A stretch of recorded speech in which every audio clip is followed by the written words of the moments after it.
C'est parti. Alors, bonsoir à tous. Le but de l'étude de ce soir, c'est de voir un maximum de points sur le CEDER directement. Donc, on va directement commencer sur ce qui se passe un petit peu avant la fête et rentrer directement dans le cœur du sujet, à savoir le CEDER. C'est pas exhaustif parce qu'en 45 minutes, on peut pas tout balayer sur tout Pessah. Voilà, c'est une des fêtes dans lesquelles il y a le plus d'halachot à traiter. Mais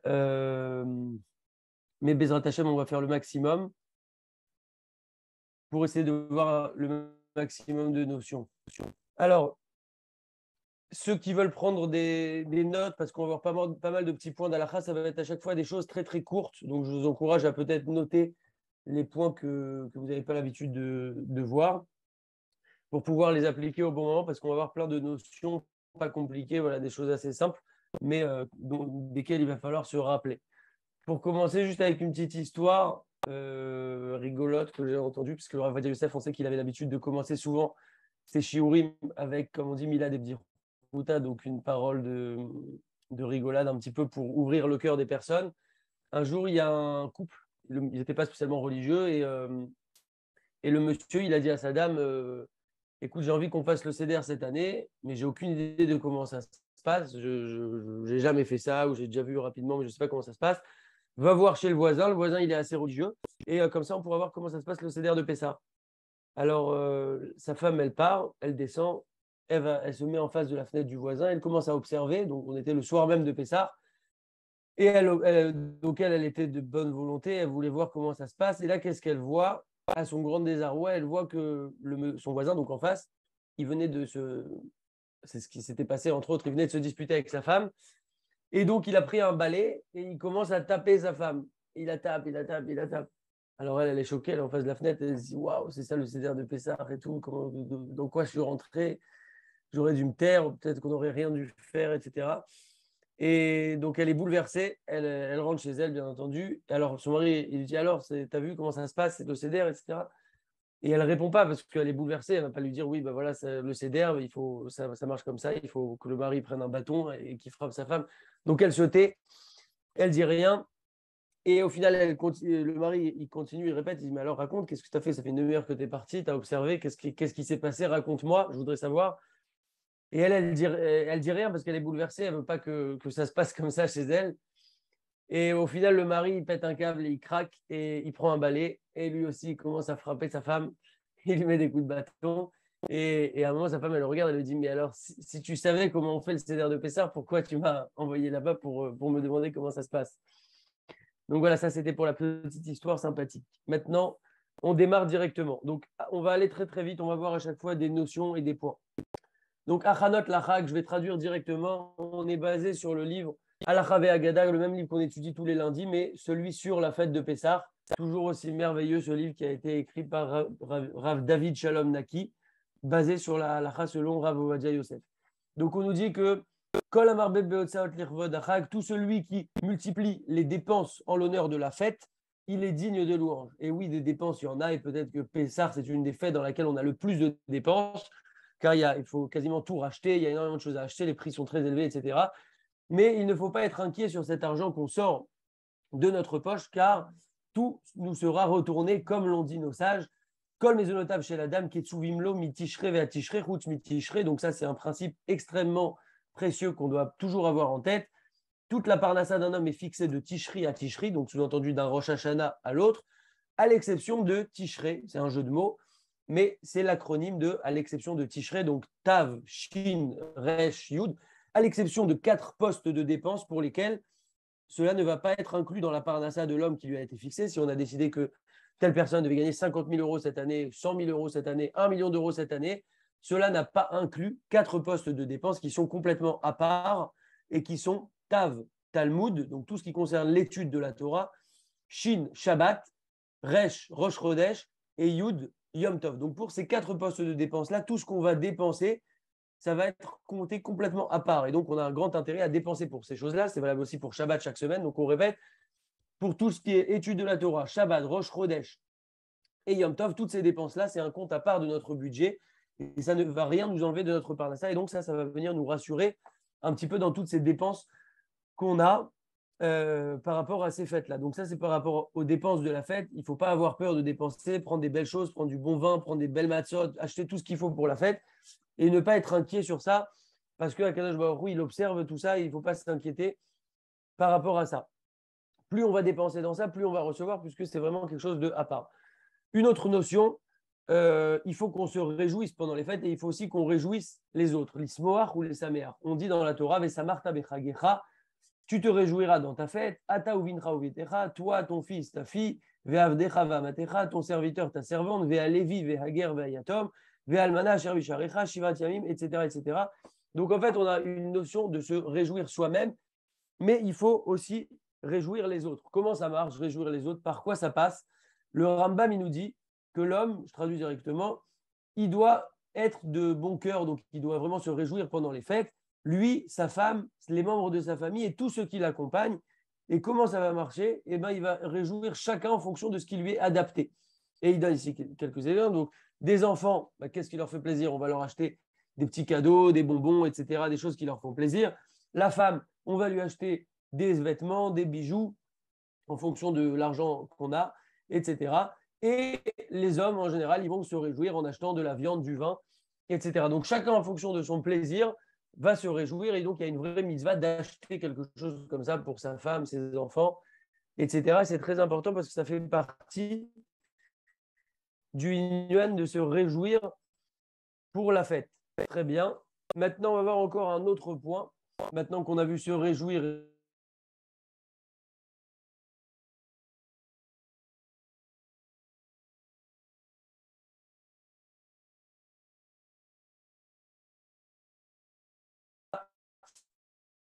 on va nourrir l'étranger, l'orphelin, la veuve, Imshar, Imaoumlali, mais également toutes les personnes qui sont pauvres. Et donc, on a comme ça un grand inyan de s'occuper aussi des autres à Pessar pour venir à leurs besoins, pour qu'ils puissent faire la fête convenablement. Donc, comment ça marche ça? Eh bien, ça marche qu'il y a la misva de Kivincha d'Episra. On a entendu récemment, on voit ça partout dans des groupes, etc., de participer pour donner de l'argent pour pouvoir aider les personnes. Les colis de Pessar, c'est quelque chose de très connu, particulièrement à Pessar, comme on l'a dit, il y a beaucoup de dépenses.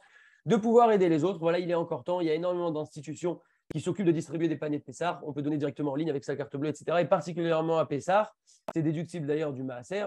Et il n'y a pas de problème sur ça. Et c'est une grande mitzvah de participer parce que nous, on va se réjouir à la fête de Pessar, mais il faut aussi penser aux autres. On n'a pas toujours la possibilité. On dit Kol Dirtiv Yeteveyechol, tout celui qui veut venir en fait à notre table. Non, c'est Kol Dirfin, je ne sais plus exactement les termes, excusez-moi. En tout cas, tout celui qui veut venir à notre table le soir de Pessah, on va lui ouvrir la porte et l'accueillir. Concrètement, on sait très bien qu'en général, ça ne se passe pas comme ça parce qu'on ne reçoit pas des gens qu'on n'a pas prévus. Aujourd'hui, le monde fonctionne comme ça, mais on a toujours la possibilité de faire des dons, de donner à travers d'associations qui s'occupent directement des pauvres pour pouvoir subvenir aux besoins de ces pauvres-là. Donc, il est pas tard, il est encore temps. Encore une fois, c'est déductible du Maaser et c'est magnifique. Il y a d'ailleurs une histoire sur ça avec, excusez-moi, je parle un peu vite, mais c'est pour qu'on essaye de voir un maximum de choses dans notre timing. On a une histoire sur ça, histoire très sympathique, avec Rabbi Yosef Be'er Mibris. Un jour, il y a quelqu'un qui est venu taper à sa porte pas longtemps avant Pessah. Et il lui a dit, Rav, est-ce qu'on peut se rendre quitte des 4 verres de vin qu'on doit boire le soir du Seder avec 4 verres de lait? Donc nous, qu'est-ce qu'on aurait fait? On aurait rigolé. Mais le Rav, qu'est-ce qu'il a fait? Lui, il n'a pas rigolé. Il a dit à sa femme, prépare-moi des sous, prépare-moi 25 roubles, ce qui était une somme assez conséquente à l'époque.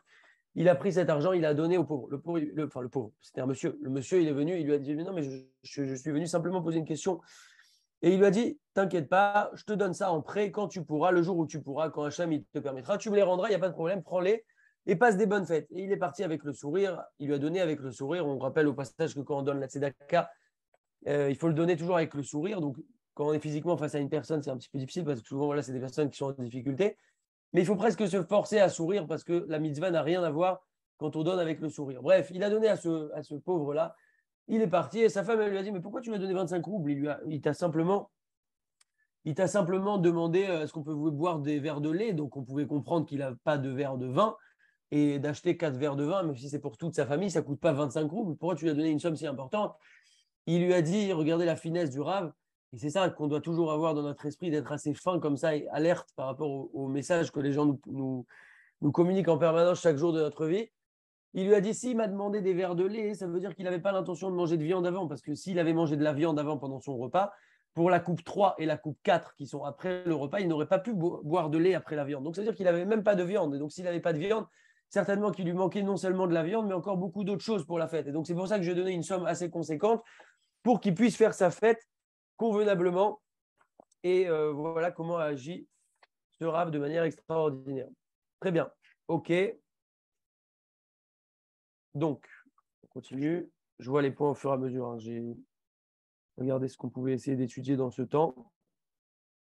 Donc, le jour du Seder directement, on attaque.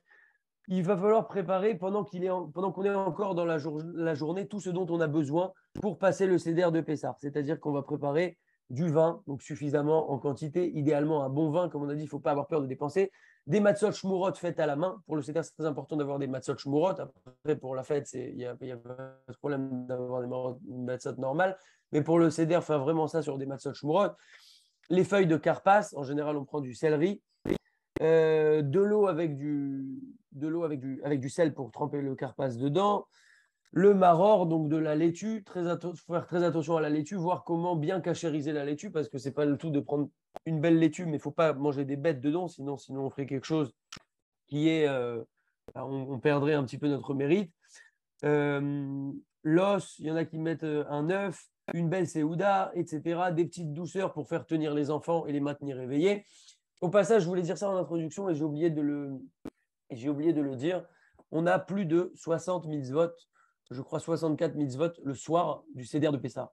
Hier, j'ai un ami qui m'a dit ça et il m'a dit en fait, c'est quelque chose d'extraordinaire. Comme on le sait, on a 613 mitzvot et si on enlève déjà, il y a beaucoup de mitzvot qu'on ne peut pas faire, comme les mitzvot qui sont réservés aux Kohanim, aux Lévim, comme toutes les mitzvot aussi qui sont réservées au Beth Amikdash qu'on n'a pas, on aura très bientôt Bezrat Hashem, mais qu'on n'a pas actuellement. Donc si on enlève tout ça, finalement, concrètement aujourd'hui, il y a beaucoup de mitzvot qu'on ne peut plus faire et donc ça réduit encore le nombre.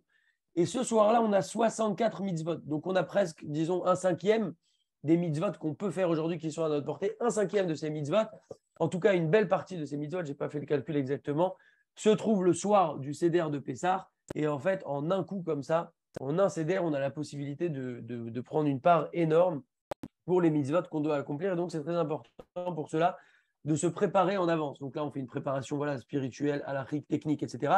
Mais il faut aussi préparer concrètement les choses pour ne pas arriver au dernier moment du Seder et tout préparer au dernier moment, les kazaïd, combien c'est un kazaïd, voir tout ça en avance, en fait. Préparer même dans des petits sachets. Et regarde à quel point on s'implique dans la mitzvah. Et plus on se prépare à une mitzvah, plus on se prépare à une fête, mieux on vit cette fête et mieux on la ressent. Et au final, c'est nous qui sommes les principaux gagnants de cela. Très bien. Donc, on a dit faire attention quand on vérifie tout ce qui est salade, etc., par rapport aux vers, les vers, les insectes, etc., c'est très, très important. Une des préparations aussi très importantes qu'on va devoir faire, comme on le sait, on a une mitzvah de Veigadta Levinecha Bayom Aou les morts. Donc, d'enseigner la Gada, en fait, de raconter ce qui s'est passé à ses enfants, à ses petits-enfants, à son fils, à son petit-fils, etc. Et donc, dans cette année, le soir du Seder, c'est vraiment un moment où tout le monde est réuni. Et comme on le sait, il y a toujours une personne ou deux personnes à la table qui sont un petit peu les responsables du Seder parce qu'on compte sur eux. Et en général, on compte sur nous. Voilà, il faut bien réaliser ça. Et donc, ça se prépare. Le but, ce n'est pas d'arriver le soir du Seder et de chercher sa Haggadah dans la bibliothèque, de la sortir, de la dépoussiérer et de l'ouvrir. Voilà, il ne nous reste pas beaucoup de temps, mais il reste encore 48 heures, c'est énorme.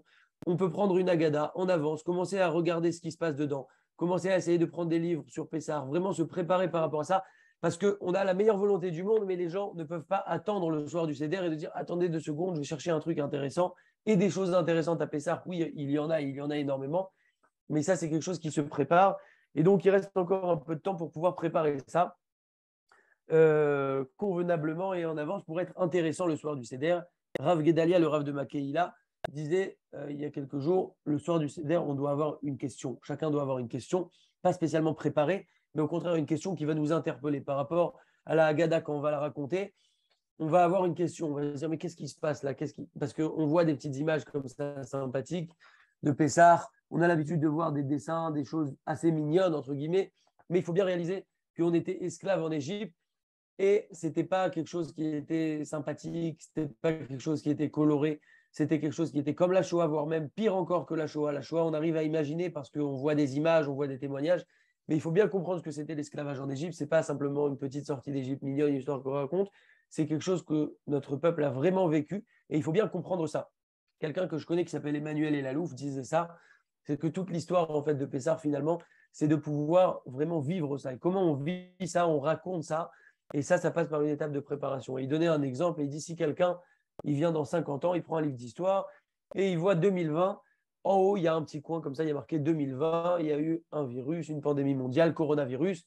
Un virus a touché le monde entier. Et après, il y a eu un vaccin. Et après, ça s'est arrêté, ça s'est calmé, etc. 3 minutes, ça l'a pas spécialement, 3 lignes, pardon, ça ne l'a pas spécialement touché. Par contre, s'il y a 10 pages sur ça, il commence à lire des histoires, ou alors il y a carrément quelqu'un qui vient physiquement et qui lui témoigne une histoire personnelle, qui lui raconte, qui lui dit, tu sais comment c'était, du jour au lendemain, le monde s'est arrêté complètement dans tous les domaines et voici des miracles clairement.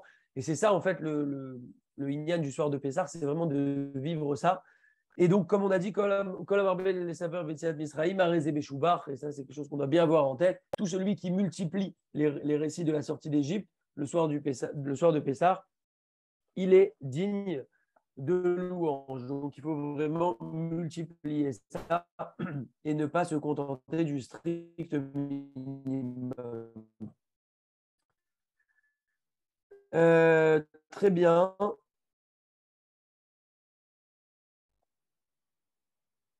Juste une seconde. Donc,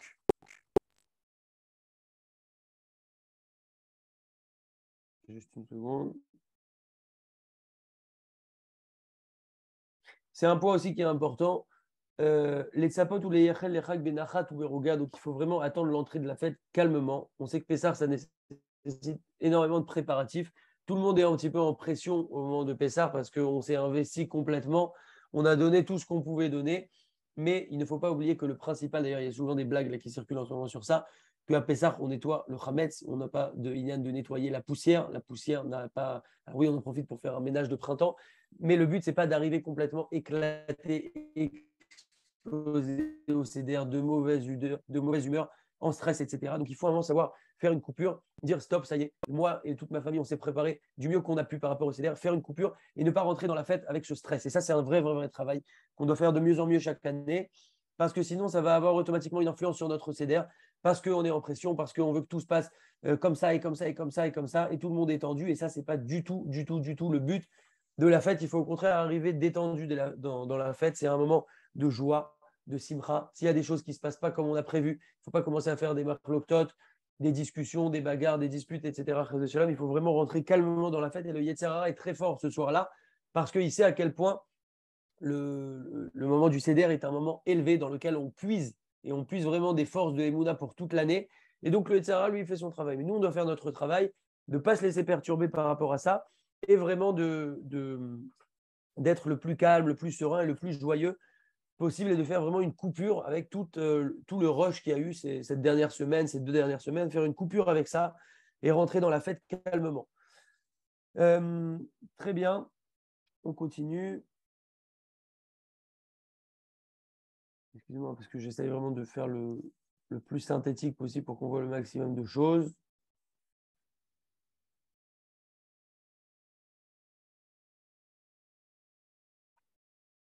Très bien. Donc, Adlakat Nerot.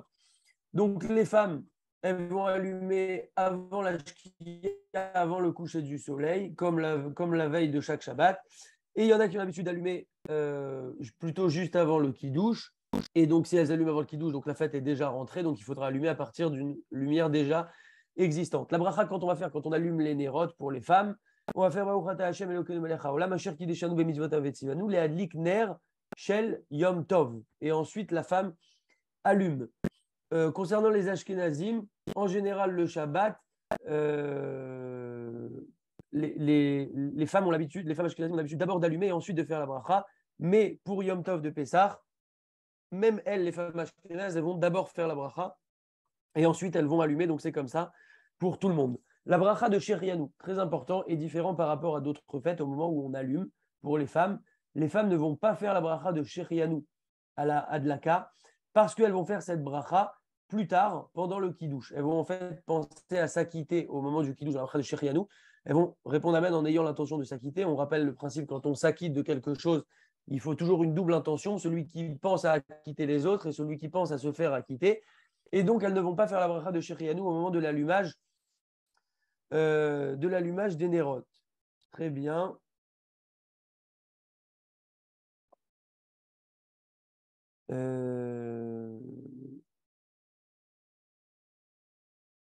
Il y en a qui ont l'habitude, mais ce n'est pas la majorité, de faire Shérianou au moment de l'allumage des nérotes, mais la majorité ont l'habitude de faire Shérianou au kidouche directement.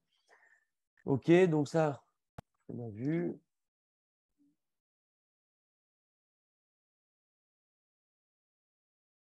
Alors, maintenant, concernant la prière d'Arvit du soir de Pessah. On a l'habitude de dire le Hallel complet le soir de Pessah. C'est quelque chose de particulier. On n'a pas l'habitude de faire ça, de faire le Hallel complet. Et donc, avec bracha le soir de Pessah. Maintenant, quand on va faire la bracha du Hallel, c'est pour ça que je vous dis, là, c'est intéressant de prendre des notes pour ne pas oublier ces points, parce que c'est des points très faciles, mais il faut les noter. Quand on va faire la bracha du Hallel après la tfila de Harvit, il faut penser à acquitter le Hallel qu'on va lire à la fin de la Haggadah. La fin de la Haggadah, c'est-à-dire après le repas, avec la coupe 3 et la coupe 4, entre la coupe 3 et la coupe 4, est constituée du Hallel. Et il faut avoir l'intention, quand on fait le Hallel à Harvit, d'acquitter ce Hallel qu'on va faire après sur le 4e vers pendant la Haggadah. Un point très important, même les femmes doivent faire le Hallel le soir de Pessah. Donc pas le Hallel de la Haggadah, parce que ça c'est évident, mais on parle du Hallel ici qu'on ferait dans Harvit. Même une femme qui n'a pas l'habitude de prier à Harvit, qu'est-ce qu'elle va faire? Elle va prendre son sidour et avant le kidouche, elle va lire le Hallel tout simplement directement avec la bracha et complètement jusqu'à la fin. Donc avant le kidouche, il faut que la femme elle lise le Hallel. C'est très important. Si elle ne sait pas lire, elle l'écoutera d'une amie qui pourra l'acquitter directement par ce Hallel. Celui qui rentre à la maison, donc on est après Harvit, donc il rentre, il voit que sa femme, les enfants, personne n'est prêt, c'est le balagan total à la maison. Comme on a dit, il ne va pas se laisser avoir par le Yetzer Hara, il ne va pas s'exciter, il va plutôt chercher à aider pour pouvoir mettre en place les choses et faire rentrer la fête tranquillement. Maintenant, on rentre dans le Seder. Le Seder, comme on le sait, on a 15 étapes. D'ailleurs, on va les réciter au début de la Haggadah. C'est quoi ce Inyan d'ailleurs de Seder? On voit que les choses elles sont organisées. Donc Pessah, c'est aussi une occasion de remettre un petit peu du Seder dans sa vie. Pour réussir sa vie, que ce soit spirituellement, matériellement et de manière générale, il faut toujours du Seder, il faut de l'organisation, il faut un programme, il faut des objectifs, etc. Et des objectifs, ça se prépare et on les connaît en avance. Et donc, on dit ici directement les étapes du Seder au début de la Haggadah, comme ça, on sait toutes les étapes qu'on va faire, donc c'est bien de comprendre ce qu'on va faire. Et donc, c'est ce qu'on va voir. Donc, je les lis rapidement en hébreu. Kadesh, Uchatz, Karpas, Yachatz, Magid, Rachza, Motzi, Matza, Maror, Korer, Shulchan Orer, Tzafun, Barer, Alel, Nirtza. Également, on va préparer un récipient. Vous savez, quand on verse le vin, l'eau, etc. Donc, on le prépare en avance.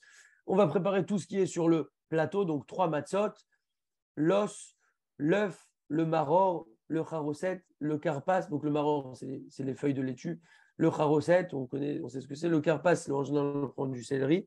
Chazeret, en général, c'est de la laitue aussi. Donc, Kadesh.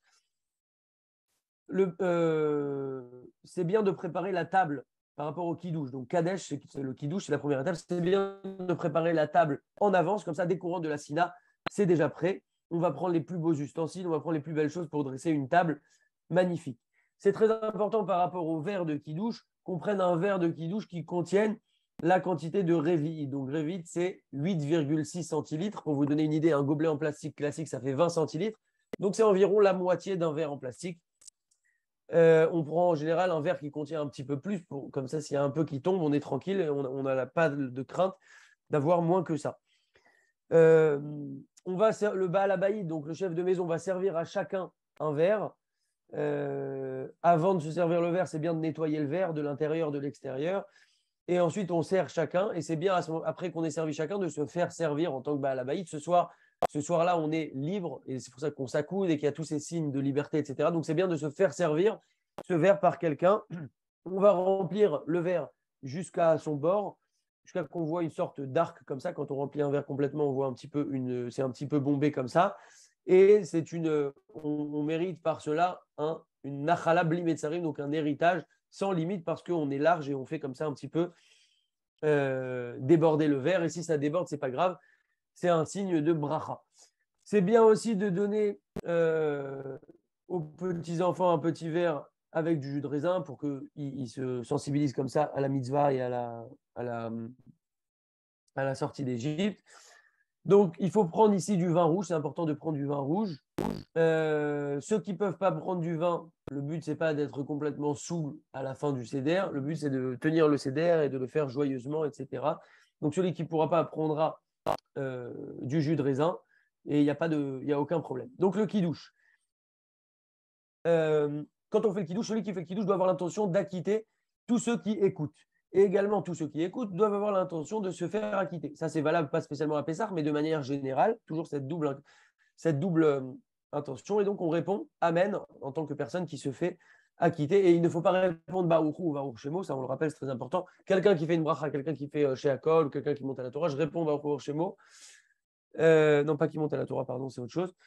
Quelqu'un qui fait une bracha, je réponds Baruch ou Baruch Shemo. Mais quand on se fait acquitter soi-même d'une bracha, comme par exemple des mariés, on leur fait les Sheva Brachot, ils ne doivent pas répondre Baruch ou Baruch Shemo parce qu'ils se font acquitter de la bracha et sinon ça constitue une interruption. Donc quelqu'un qui se fait acquitter répondra simplement Amen. Il faut bien prononcer le kidouche, pas avaler les mots, avaler le vin, mais pas avaler les mots. Et quand on va faire Sherianou, il faut aussi penser à acquitter la matzah et le maror. Donc on ne refera pas Sherianou quand on va manger la matzah et le maror. C'est pour ça qu'il faut penser à ça au moment de Sherianou dans le kidouche. Notez bien ça. Quand on fait Sherianou dans le kidouche, il faut penser à acquitter la matzah et le maror. Les 4 verres, comme on le sait, on va boire 4 verres ce soir-là. Il faut qu'ils soient bu de manière accoudée. Il faut s'accouder du côté gauche, peu importe si on est droitier ou gaucher, ceci pour éviter un risque d'étouffement. Donc on s'accoude à gauche. Le but, c'est pas d'être mal à l'aise, au contraire, il faut être le plus à l'aise possible. Celui qui veut prendre un coussin et être vraiment en signe de liberté, car les rois s'accoudent et voilà, c'est un signe de liberté. Il faut être à l'aise, c'est pas le but d'être complètement tordu et d'avoir des crampes. Il faut au contraire se sentir bien. Et donc tout le monde s'acquitte du côté gauche. Et a priori, donc il faut vraiment s'accouder, c'est très important et on ne doit pas passer à côté de ça. Très bien. Quelqu'un qui ne sait pas accouder doit recommencer, ou quelqu'un qui s'est accoudé du côté droit doit recommencer et reboire le verre de vin. Par contre, la femme, elle doit s'accouder, mais si elle s'est trompée a posteriori ou elle ne s'est pas accoudée, elle n'a pas l'obligation de recommencer. Très bien. Avant le kidouche, il faut rappeler aux membres de la famille de s'accouder parce qu'on va immédiatement s'asseoir. Et ici, chacun a son verre et va boire directement après la fin du kidouche. Donc, il faut rappeler aux gens juste avant le kidouche de s'accouder. Comme on n'a pas l'habitude de s'accouder dans l'année, il faut bien rappeler ça avant. Il faut boire les khatrila, donc a priori un réveil de 20, donc cette quantité-là de 8,6 centilitres. Maintenant, si on a bu la majorité d'un réveil, donc au moins plus que la moitié de 8,6 centilitres, on est quitte. Maintenant, si le verre est très grand, il faut s'efforcer de boire au moins la majorité du verre. Il faut idéalement boire aussi cette quantité qu'on doit boire, la boire d'un coup et ne pas faire de pause au milieu. Très bien. Deuxième étape, urchatz. Donc ici, on va se laver les mains avant de manger le karpas. On fait netilat yadayim parce que quand on trempe un solide dans un liquide, on a une obligation de faire netilat yadayim. Et c'est bien aussi de ne pas parler depuis cette netilat yadayim jusqu'à qu'on va manger le karpas. Donc en général, le karpas, on prend du céleri, on le trempe dans l'eau salée. Donc ça, c'est la troisième étape. On s'est lavé les mains. Donc on a fait kidouche, on a fait ukratz, on s'est lavé les mains. Troisième étape, karpas, le karpas. On va prendre moins que kazaït pour ne pas rentrer dans un doute si on doit faire la bracha harona, la bracha qu'on fait avant, etc. Donc on prend moins que kazaït. Donc vraiment un tout petit bout de karpas, tout petit bout. On le trempe dans de l'eau avec du jus de citron ou dans de l'eau salée. On fait boré péria adama. Et quand on fait boré péria adama, ici, il faut avoir l'intention d'acquitter le maror. Donc le maror, c'est les feuilles de laitue qu'on va manger plus tard au cours du seder. Donc quand on fait adama sur le karpas, il faut penser à acquitter le maror. Très bien. seconde.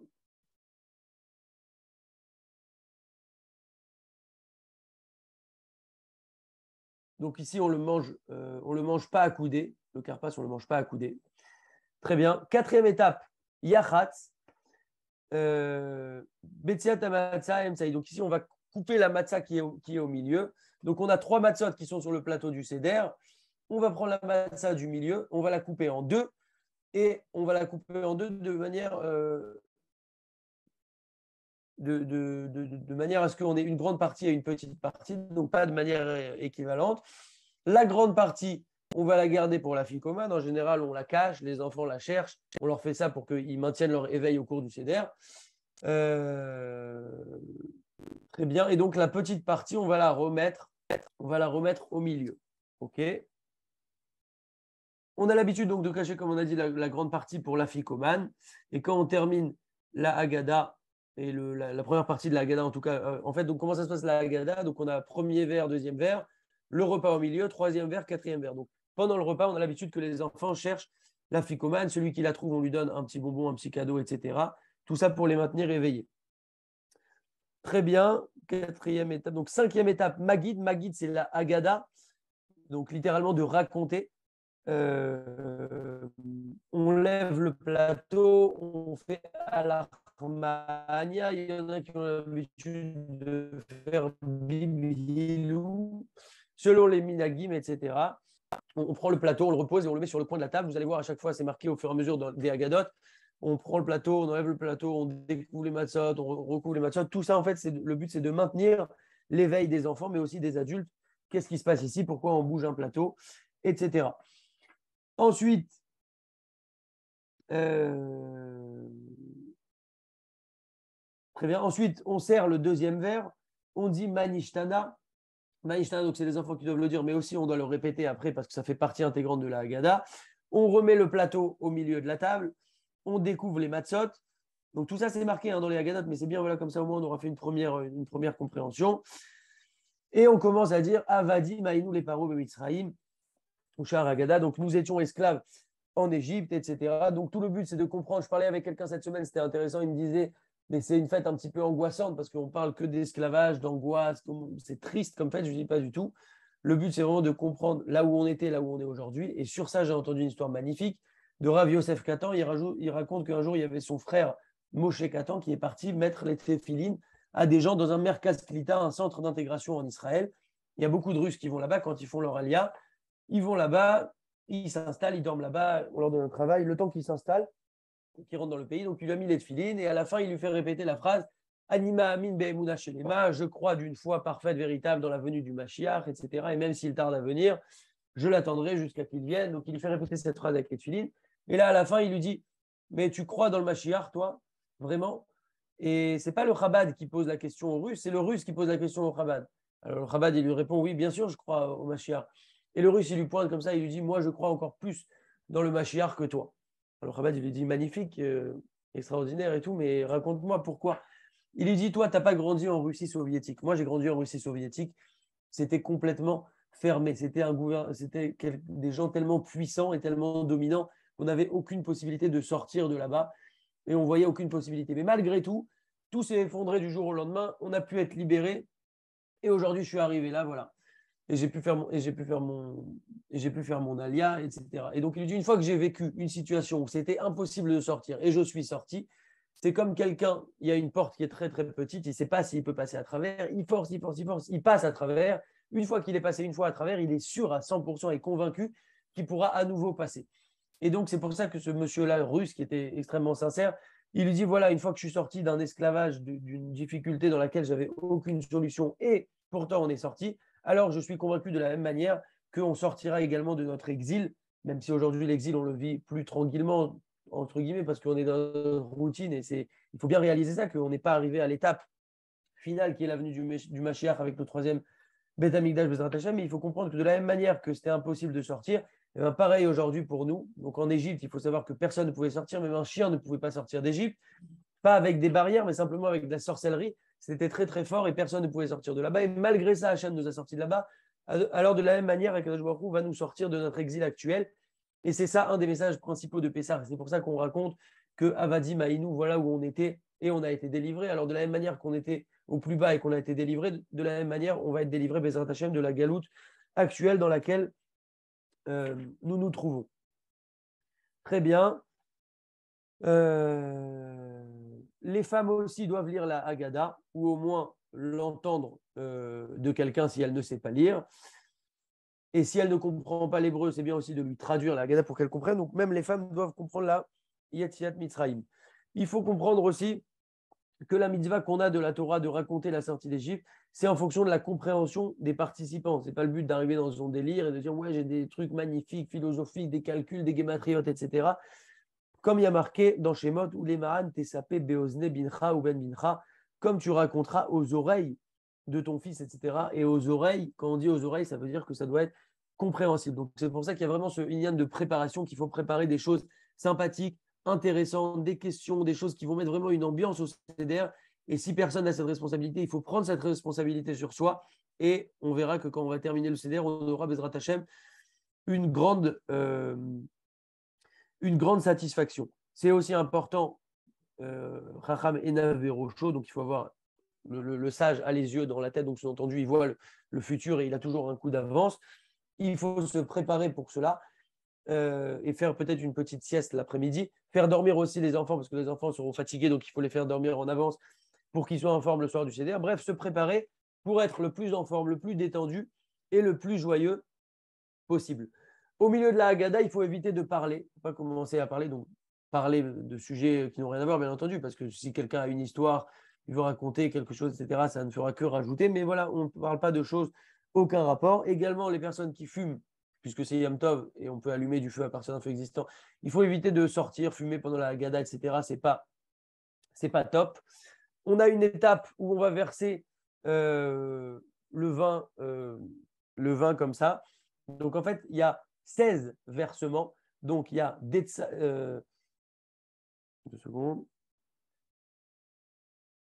Donc on va dire au début, c'est dans les Haggadot, ne vous inquiétez pas. Donc il y a Dam, Vaesh, Vetimrot Hashan. Donc c'est 3 mots. Dam, Vaesh, Vetimrot Hashan. 3 versements. Donc le vin et l'eau.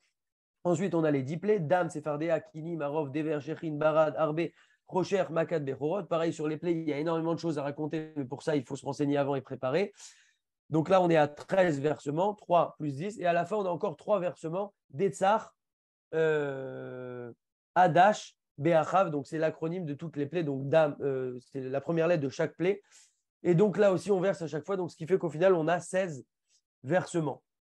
Concernant le fait de manger et de boire au milieu de la Haggadah, il est permis de manger. On a le droit de manger des petites cacahuètes, on a le droit de boire. Il faut éviter de boire du vin au milieu pour pas que ça confonde avec les coupes.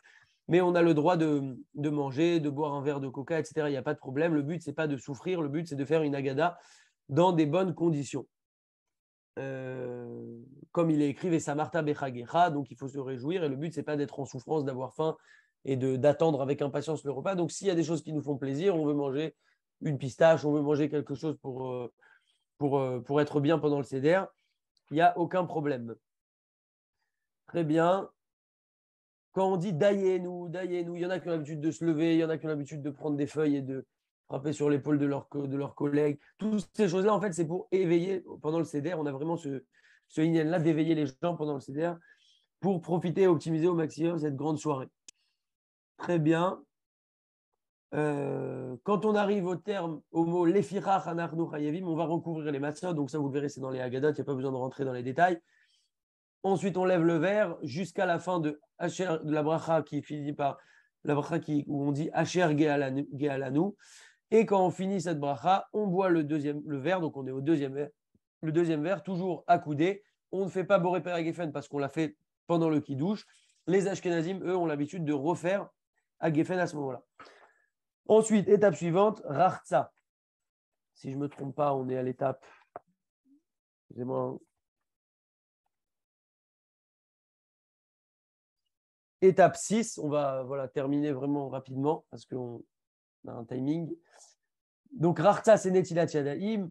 On va aller faire Netilat Yadayim 7 fois avec Bracha, comme on a l'habitude de faire Netilat Yadayim toute l'année à chaque fois qu'on mange du pain.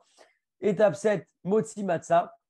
Donc, on prend les matzot telles qu'elles sont posées On a donc, pour rappel, une matzah complète, un petit bout de matzah, donc le petit bout quand on avait cassé la matzah, et la matzah encore entière en dessous. On va les tenir et on va dire aux gens donc, de penser à s'acquitter avant d'aller faire Netilat. Toujours penser à vous acquitter quand je fais Motzi, pour vous acquitter. Et il faut penser à s'acquitter de cette mitzvah-là, que quand on mange la matzah, de s'acquitter que c'est en souvenir de nos pères qui sont sortis d'Égypte et qui n'ont pas eu le temps de laisser monter leurs pattes. Et donc, il faut bien avoir c'est une mitzvah, donc c'est très important d'avoir cette intention-là, de savoir pourquoi on mange de la matzah.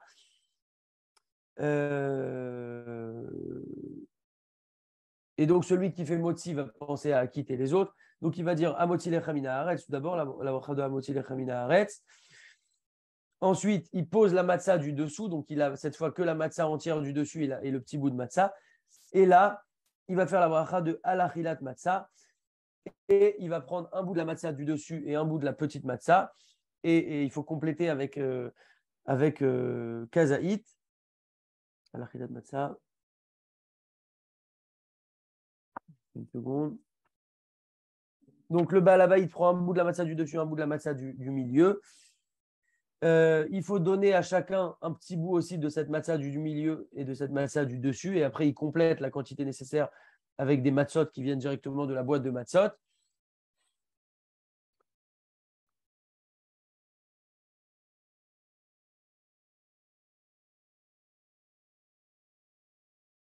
Donc, tout de suite, qu'est-ce qu'il va faire? Il va goûter un petit bout de la matzah du dessus, le Baal Habayit, sans s'accouder, juste pour la bracha. Ensuite, il distribue un petit bout de chaque, donc la matzah du dessus et la matzah du milieu, à chaque personne pour ne pas les laisser attendre. Il complète, comme on a dit, pour avoir la quantité nécessaire. Et lui, ensuite, il va manger son kazaït accoudé directement. C'est très important aussi de s'accouder, comme on l'a dit. OK.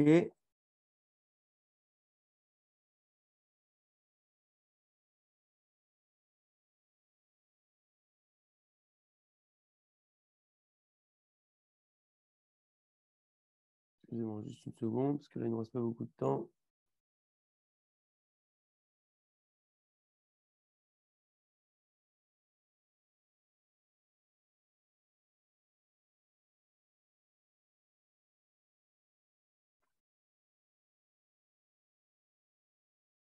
Donc, c'est important, quand on mâche la matzah, de bien sentir le goût de la matzah. Il ne faut pas voir ça comme une angoisse, il ne faut pas rigoler sur la matzah, dire oui, on va avoir du mal à digérer, etc. La matzah, c'est quelque chose d'extrêmement kadosh.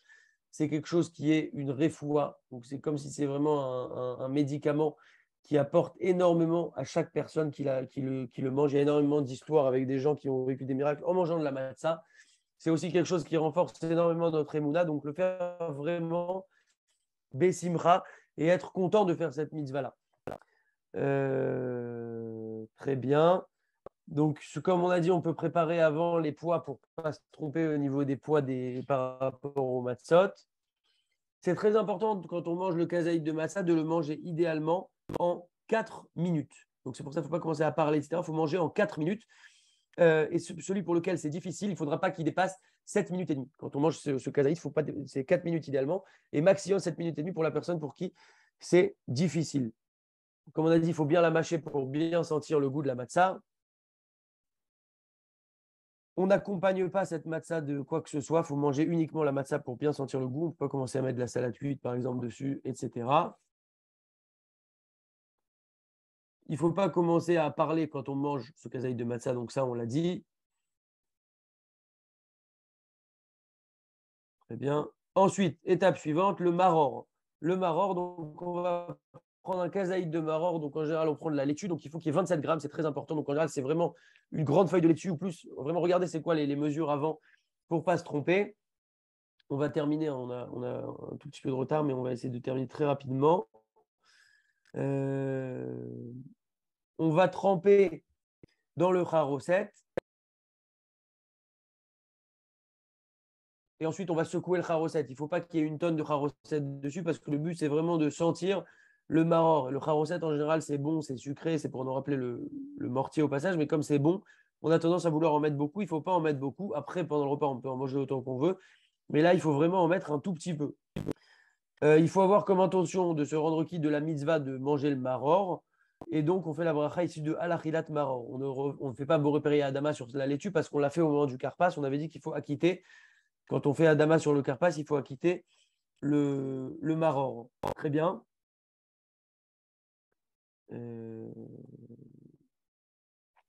Ok. L'étape suivante, Korer. Donc, Korer, c'est le sandwich. On va prendre un kazaït de la matzah du bas, parce que la matzah du bas, on l'avait laissé. Quand on a fait le moti, on a pris la matzah du haut et la petite matzah coupée, mais on avait posé la matzah du bas. Donc, cette matzah du bas, c'est le moment de l'utiliser pour le sandwich. On prend cette matzah et il nous faut un kazaït de matzah et un kazaït de maror. Donc, un kazaït de matzah et un kazaït de laitue. Encore une fois, s'il n'y a pas assez avec la matzah pour tout le monde, le baalabaït, lui, il prend, mais il donne aux autres un petit bout et il complète avec de la matzah qui vient de la boîte directement. Très bien. On le trempe dans le charoset. Ici, on n'a pas spécialement besoin de le secouer. Et on va dire Zecher l'amigdash, etc. Et pareil, on le mange à coudée. On le mange à coudée. Très bien.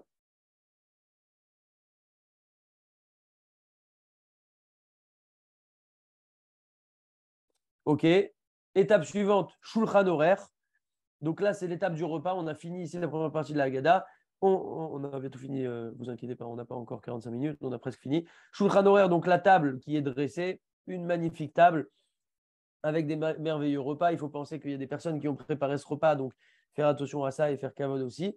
Par contre, il ne faut pas oublier que la ficomane, à la fin, on doit la manger avec appétit. Donc oui, c'est très difficile, mais c'est possible. Là, on est là pour apprendre des choses chaque année et faire mieux. Garder de la place, et je me parle à moi-même, garder de la place pour la ficomane à la fin qu'on doit manger avec appétit. Ce n'est pas le but d'être complètement KO et de manger son afficomane. Il faut qu'on la mange avec un certain appétit, donc ne pas trop se blinder pendant le repas. Il faut faire attention de ne pas faire trop durer le repas parce qu'il faut faire attention de finir tout avant Khatsot Laïla. Donc Khatsot Laïla, c'est un horaire qu'on peut retrouver dans les calendriers comme Kalji, etc. Et donc il faut tout finir avant Khatsot Laïla. Donc bien regarder en avance l'heure de Khatsot Laïla en fonction de l'endroit où on se trouve parce qu'on doit dire le Hallel de la fin avant Khatsot Laïla. Et donc ça, c'est important. Étape suivante, Tsafoun, donc c'est l'afikoman. À la fin de la Séouda, on va manger un kazaïd de la matzah qu'on avait cassé. Rappelez-vous, la matzah du milieu, on avait pris la grande partie, on l'avait cachée pour l'afikoman. C'est ce qu'on appelle l'afikoman. Et on va dire Zecher les korban pesach ane chalala. Ça va, on va manger l'afikoman à coudée. C'est pareil, s'il n'y a pas assez, on complète avec des morceaux de matzah normaux pour qu'il y ait kazaïd. Il faut manger l'afikoman sans rien du tout. Pareil, on ne va pas mettre de la sauce dessus ou quoi que ce soit. Il faut manger juste l'afikoman directement. C'est très important d'avoir faim quand on mange ce morceau d'afikoman. En tout cas, pas d'avoir faim, mais de le manger avec appétit. Il ne faut pas que ça soit j'en peux plus et je mange l'afikoman. Et il faut manger, comme on a dit avant Khatsot, l'afikoman. Après l'afikoman, on n'a pas le droit de manger quoi que ce soit pour qu'on garde le goût de l'afikoman dans la bouche. On aura le droit de boire après l'afikoman toute boisson qui n'est pas alcoolisée. Donc un thé, un café, un coca, de l'eau, ce qu'on veut, etc. Il n'y a pas de problème. Barer, c'est le birkat Amazon. On fait Maïm Acharonim. Donc Maïm Acharonim, on se lave le bout des doigts. C'est quelque chose qu'on fait tout le temps dans l'année d'ailleurs. On sert du vin dans le verre. On prépare, donc on est au troisième verre. On fait la bracha sur le verre. On fait le birkat Amazon sur le troisième verre. Celui qui ne peut pas tenir le verre pendant tout le Birkat Amazon, c'est bien qu'il le tienne au moins pendant la première bracha du Birkat Amazon. Et après, il le tient quand même, mais il peut le poser sur la table. On fait Ya'aleh Ve'yavo dans le Birkat, il ne faut pas oublier. Ensuite, étape suivante, Hallel. Le Hallel, donc on va le faire avec une grande joie, avec engouement, avec motivation. On sert le quatrième verre. On le lève pour dire dessus le Hallel. Donc le Hallel, c'est un remerciement des louanges à Kadosh Baruch Hu. Si on ne peut pas lever le verre pendant tout le Hallel, on le lèvera au moins, je prends la main gauche depuis tout à l'heure, mais il faut le prendre idéalement avec sa main droite, on le lèvera au moins pour la fin, donc la dernière bracha où on termine le Hallel avec Yeh Alléluia, etc. Il faut dire le Hallel calmement. Alors la fin de la Haggadah en général c'est assez catastrophique, mais il faut vraiment se motiver, c'est un grand moment. Et c'est très important parce que c'est une vraie partie de la Haggadah. Souvent on a tendance à croire que quand on est au repas, ça y est, on a fini la Haggadah. Non, il y a aussi la deuxième partie avec le Birkat Hamazon, le Hallel, le 3e vers, le 4e vers. C'est très important d'être en forme et motivé pour ce moment-là. On remercie Akadosh Baruch Hu sur tous les miracles qu'il a fait. Et c'est un moment très, très important, le Hallel, une prière très, très puissante. Et on se réjouit aussi sur la Géoula future que Akadosh Baruch Hu va nous amener. Très bien.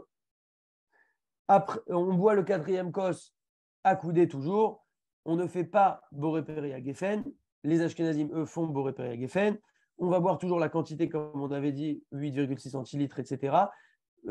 Après, on va pouvoir faire à la Geffen, parce que là, on a déjà fait le Birkat. Donc, après qu'on ait bu le vin ou le jus de raisin, on va pouvoir faire la bracha de à la Geffen, la bracha de Acharona, la bracha Acharona après avoir bu du vin. Très bien. Chatzot Laïla, donc comme on a dit, il faut terminer le Hallel et de boire le 4e verre avant Chatzot Laïla. Vérifier les horaires.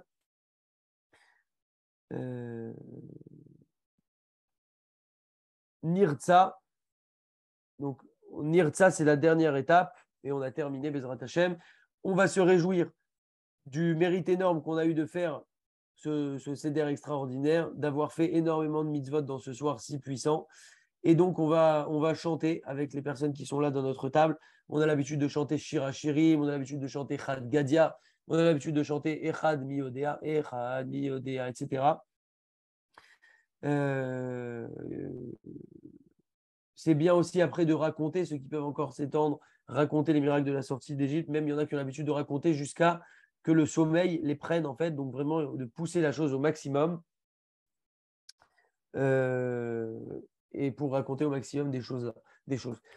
Donc voilà, on a vu toutes les étapes du CDR. Il y a encore pas mal de choses à voir. On n'a pas pu parler de la Bdikat Hametz, du jeûne des premiers-nés, des halachot de Yom Tov de manière générale, etc. Mais voilà, on a vu pas mal de choses.